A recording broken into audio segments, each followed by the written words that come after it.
How do carnivores eat? In this module, you will learn how carnivores eat their food.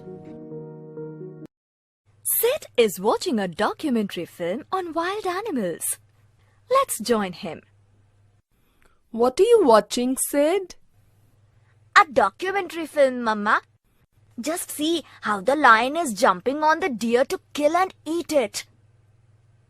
We all know that animals like lions, which eat other animals, are called carnivores.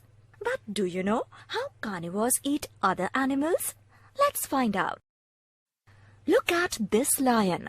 It has sharp, pointed and curved teeth on either sides of its mouth. These teeth help it to tear and bite the flesh of its prey.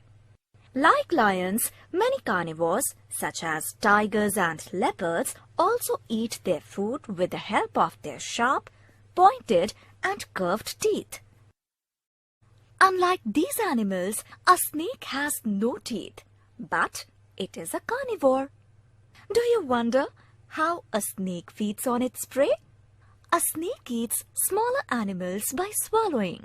It can stretch its mouth and neck wide to swallow eggs, frogs, rats and rabbits. Now interestingly, a crocodile swallows its prey like a snake in spite of having teeth. A crocodile has sharp teeth and a large mouth. It uses its teeth to pierce and hold the prey and its big mouth to swallow the prey. So kids, this is how different carnivores eat their food. Now let's recap. Some carnivores like lions, tigers and leopards have sharp, pointed and curved teeth to tear and bite the flesh of their prey. A snake has no teeth. It swallows its prey. A crocodile has sharp teeth and a big mouth. The sharp teeth help in piercing and holding the prey, and its big mouth helps in swallowing the prey.